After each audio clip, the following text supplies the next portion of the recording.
Most companies have a GTM strategy, but very few have a GTM that actually gets the money. If your go-to-market feels like a series of broken spreadsheets and missed targets, it's time for a system update.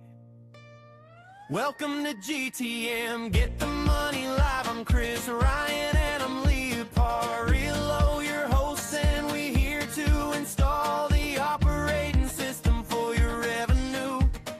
We're moving past the theory and getting into the high-stakes execution of what it takes to scale in 2020 fast.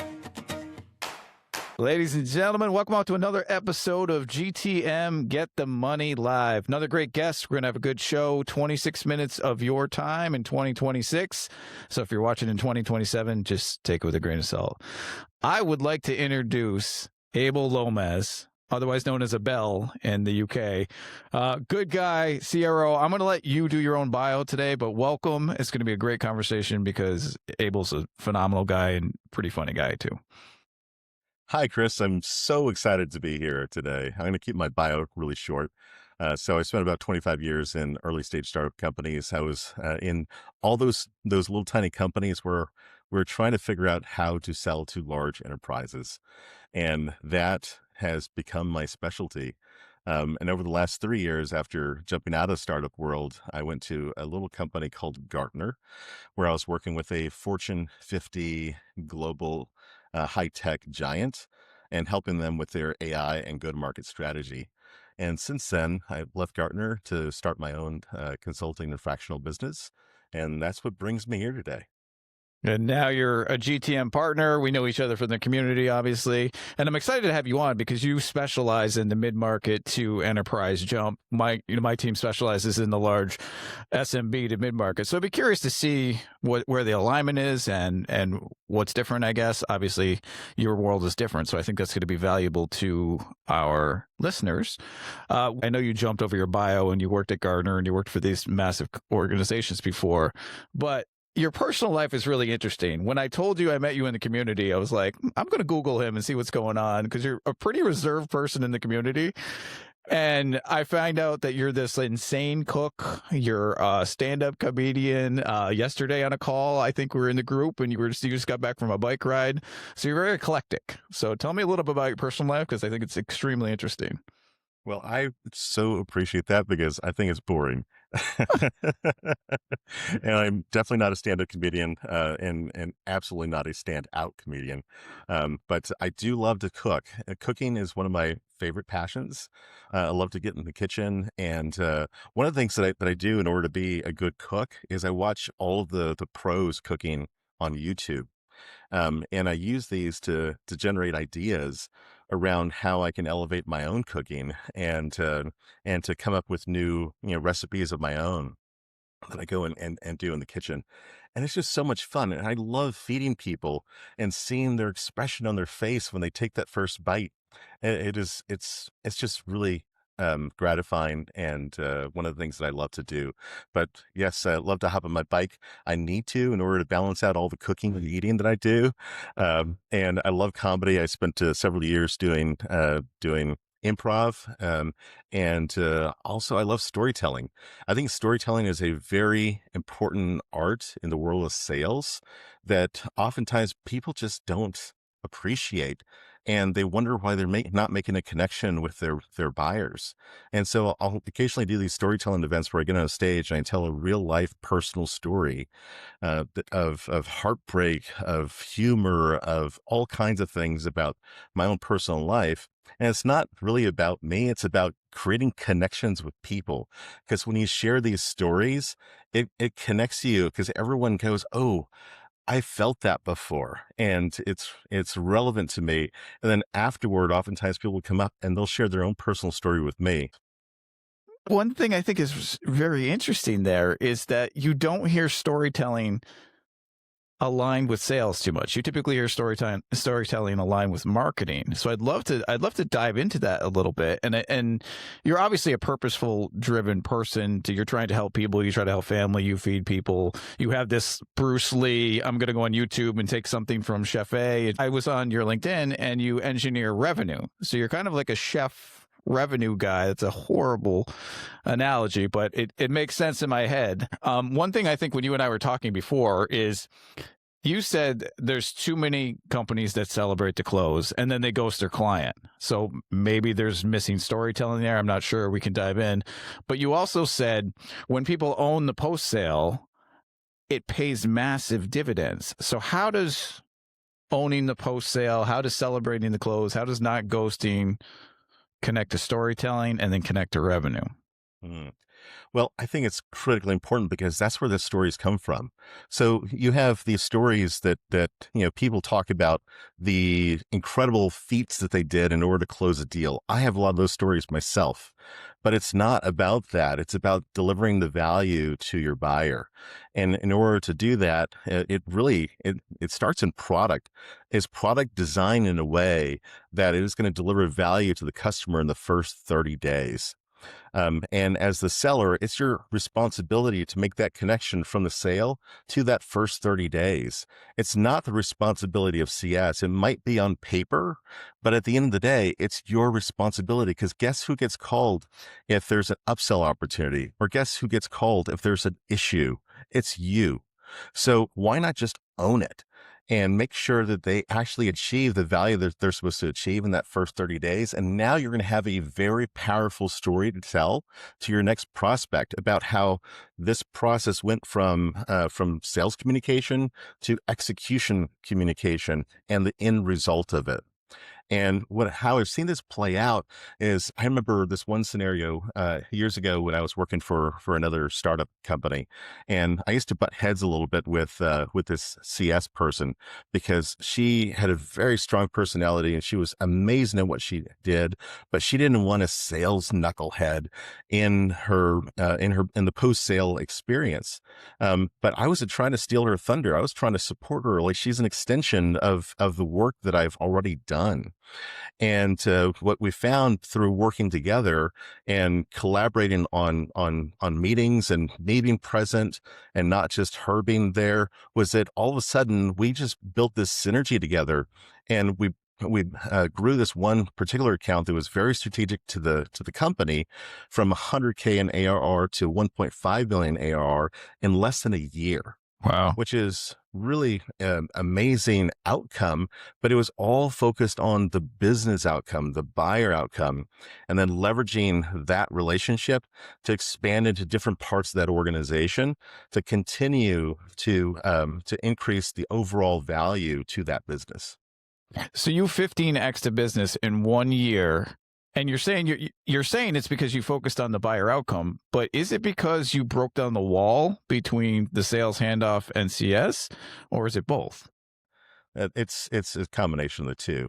Like you have to make sure that there's a transition that is very, very clean in understanding what the expectations are of that buyer, and what the risks are as well, and the risk to their business and the risk to us as the vendor.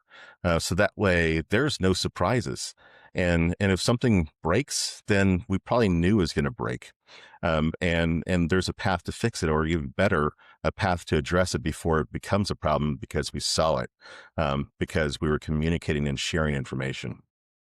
Yeah, I mean, I think the handoff in general, marketing to sales handoff, there's always friction. Sales to CS handoff, there's always friction, and it's the customer that pays the price at the end of the day. If you're interested in retaining your customer, if you're interested in retaining your employees, like make sure that is as seamless as possible. I've seen a couple things happen there. Let's just take sales to CS handoff. Sales will be like, great, you built this beautiful relationship. You got really deep in the weeds. You got to the emotional level. They wanted to buy and they bought from you. And then they hand it off, and then you feel like you lost your best friend if you're the purchaser. You're like, well, who is this person, and how come we've never had a conversation before?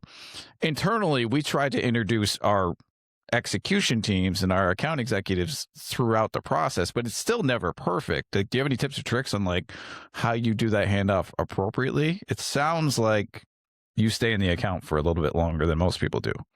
Well, it kind of depends on the business, but if you're a company that sells to the enterprise and that seller is going to be responsible for continuing to sell to that business, then they should stay attached to that buyer like as long as they are on that account. Gotcha. And that is going to create continuity.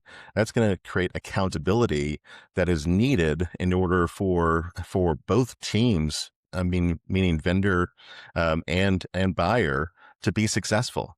And related to bringing the CS person in early, absolutely. And some CS people aren't going to want to do that, but they don't necessarily have to do a lot. They just have to show up and be present. Maybe answer some questions. There's no homework to be done, but that's where the knowledge transfer can start, and it makes it even easier when the transition happens. And then the seller needs to stay involved to maintain that relationship. And so if you're doing things like QBRs, the seller should be highly engaged and involved in those, because ultimately they're responsible for the outcome. And the QBR itself should be about the outcomes of that relationship to date, and make adjustments based on shifts to whatever it is that that business is trying to accomplish next. And the open communication and the breakdown of silos. I mean, we're GTM guys. Like, this is common conversation with us. I don't think it's common for most organizations out there. But once you break down that, like, you don't get into these he said, she said, well, sales said you're going to give me this, and then the expectations are out of whack, and then customer success has to deal with the problems down the road. So I love the open communication. Do you believe are you more in the account executive camp? Because that's what I just heard. So, like, you nurture the account, you grow the account, you work the account, versus the account manager camp, where maybe this is different in enterprise. I'm speaking to what I know, where somebody comes in and there's a clear handoff where sales will try to hand it off appropriately and then ghost, for lack of to use your words. I play more on the account executive type approach. So seller isn't responsible necessarily for the day-to-day operational work in the implementation, the execution of that actual deal, but they are responsible for the customer getting value. And so they ought to be in contact with the CS person to make sure that deal, that customer is getting the desired outcomes, and they're measuring them.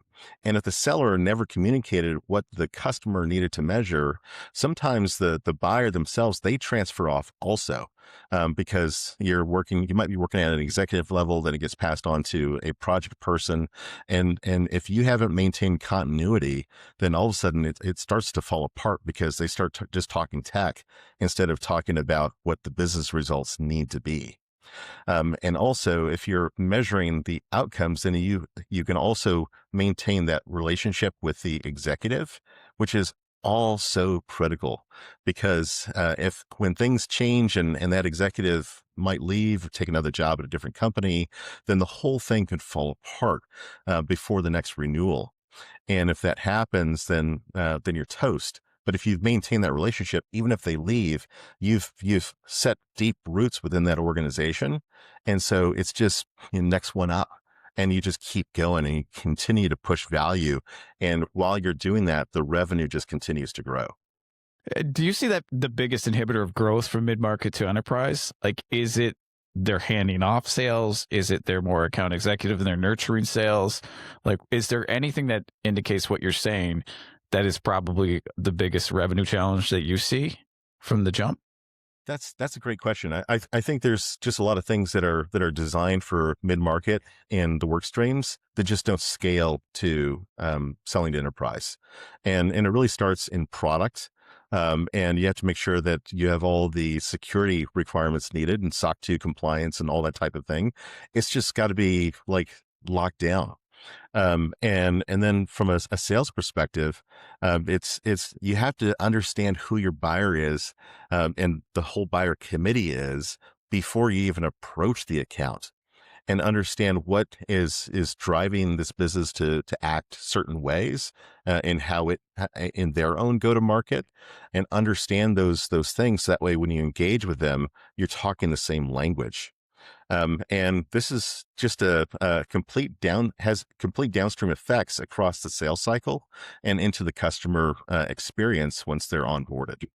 So if you're a mid-market team and you're getting good penetration into their organization, their teams, getting to know more people, that again, I just want to restate this, that should continue through enterprise. And then you're obviously working with CEOs and bigger teams. And I don't know this world like you do. And I think it's valuable for our listeners. Do you feel like when they graduate to enterprise, like you have to reverse train them to get them back into this world, or they just try to do something new because now they're swimming in the big ocean?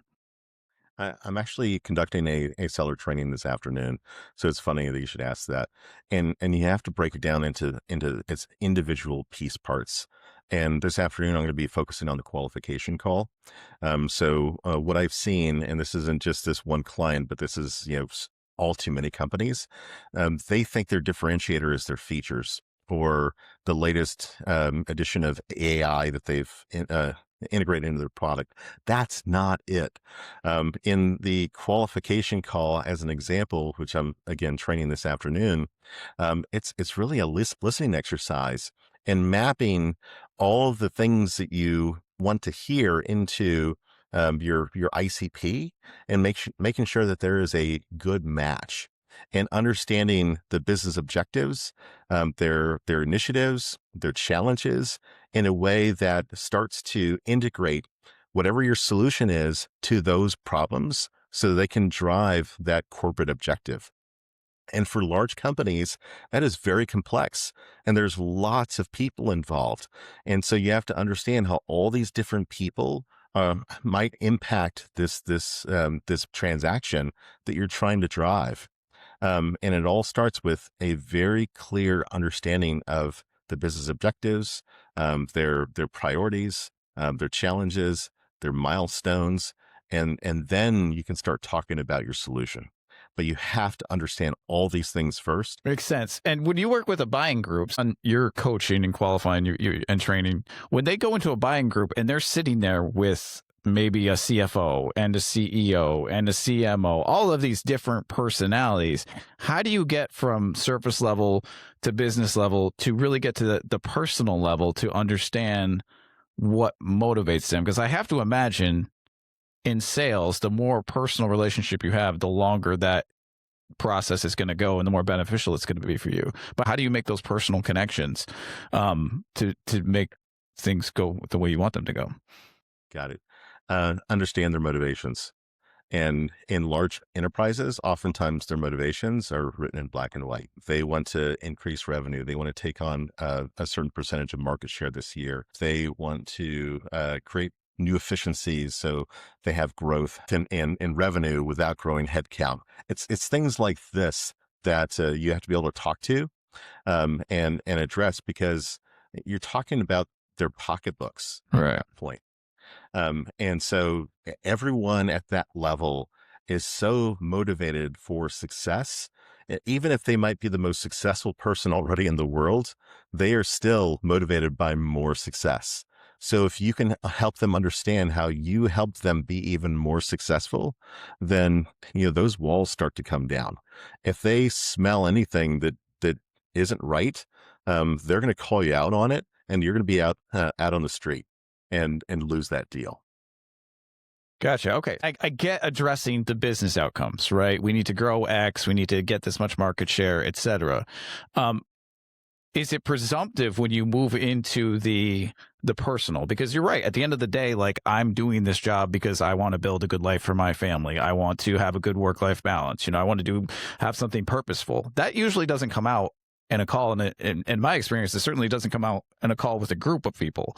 But maybe I'm answering my own question here, but do you take that one step further where you answer the business outcomes for the buying group and then you start to develop more of a personal relationship and understand down the road? Or I think you have to break this down a little bit more, Chris, because the reality is it's pretty rare that you just walk into a sales situation where you have this panel of executives. Sure. It just doesn't happen that way. And if it did, that means that someone else probably already won and they're just trying to check a box. So just avoid that situation. So that the relationship part you're talking about usually starts with talking with one person that might be your sponsor, and they might not trust you at first either. And you have to start to break down their walls and get them to bring you into that room that you're talking about. with a group of executives. So you've built a lot of trust in order to earn your right to be in that room. And also that sales meeting itself, like if there's any surprises in there, you haven't done your job. So you have to make sure that when you work with your sponsor and your champion, that everything that happens in that room, you've already discussed. So it's really easy at that point. Is it nerve-wracking and high stress? Absolutely. But that's why you get paid what you get paid. So, but there shouldn't be any new surprises in that room. If there are, then you miss things in discovery. You didn't listen well enough to your champion, or you didn't ask them the right questions. There's a number of factors in play that can cause a meeting like that to go sideways.